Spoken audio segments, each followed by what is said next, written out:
आज 26 जनवरी के पेश नज़र हिंदुस्तान भर में 77वां यौम जमहूरिया रिवायती जोशो खरोश से मनाया गया। तो वहीं शहर हैदराबाद के मुख्तलिफ इलाकों में हिंदुस्तानी परचम तिरंगा लहराते हुए कौमी ईद का जश्न मनाया गया। खुतबुल्लापुर मंडल में मौजूद स्कूल के प्रिंसिपल शिवैया ने परचम कुशाई के बाद यौम जमहूरिया की अहमियत और इफादियत पर रोशनी डाली। तलबा और तालिबात ने कौमी तराना गाने के बाद स्कूल ग्राउंड में परेड करते हुए सभी को हैरत में डाल दिया। इस प्रोग्राम में हमारे नुमाइंदे रहीम खादरी की दुख्तरान ने हिस्सा लेते हुए मासूमियत से बताया कि वो मुस्तकबिल में देश के मेमार बनने के लिए हर मुमकिन इक़दाम करेंगे।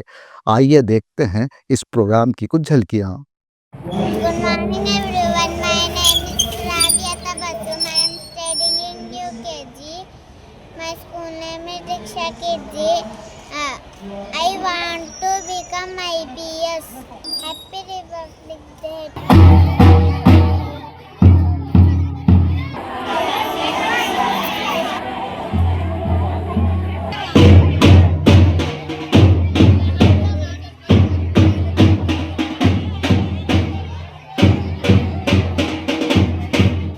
అందరికీ కూడా 77వ గణతంత్ర దినోత్సవ శుభాకాంక్షలు. ప్రతి సంవత్సరం కూడా దీక్ష స్కూల్లో ఈ వేడుకలను ఎంతో ఘనంగా నిర్వహిస్తాం. ఇది స్పెషల్గా జాతీయ పండుగ. ప్రతి ఒక్కరం కూడా అన్ని డిఫరెంట్ పండుగలు ఒక్కొక్కరు మాత్రం చేసుకుంటారు. కానీ ఇక్కడ స్పెషల్గా దేశం మొత్తం కూడా అందరూ కూడా ఏ కులము మతం ఏది లేదు, అందరం కూడా ఎంతో గొప్పగా ఘనంగా జరుపుకునేటటువంటి మన జాతీయ పండుగ గణతంత్ర దినోత్సవం ఈరోజు జనవరి 26.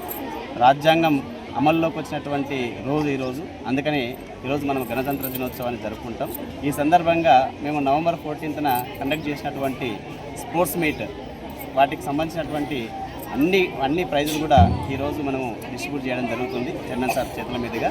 సో మేము ఈ పండుగను ఎప్పుడు కూడా ఇంతే ఉత్సాహంగా ఇప్పటికీ ఇలా జరుపుతామని చెప్పి మరొకసారి అందరికీ తెలియజేస్తూ, విద్యార్థులకు అందరికీ కూడా గణతంత్ర దినోత్సవ శుభాకాంక్షలు. ప్రతి సంవత్సరము దీక్ష స్కూల్లో జరుపుకుంటున్నట్టుగానే ఈసారి కూడా ఘనంగా గణతంత్ర దినోత్సవాన్ని జరుపుకుంటున్నాము. పిల్లలు ప్రతి సంవత్సరం ఎంతో ఉత్సాహంగా కల్చరల్ ప్రోగ్రామ్ చేస్తారు. అందరూ పేరెంట్స్ వస్తారు. స్కూలు గురించి అందరూ పేరెంట్స్ ఈరోజు అందరం కలిసి ఎంతో సంతోషంగా ఈ రాజ్యాంగాన్ని, తర్వాత దేశాన్ని, అందరం లౌకికమైనటువంటి దేశం కాబట్టి అంతా బాయి ముస్లిమ్స్, క్రిస్టియన్స్, హిందువులు అందరం కూడా ఈరోజు బాయి అనుకుంటూ ఎంతో ఘనంగా దినోత్సవాన్ని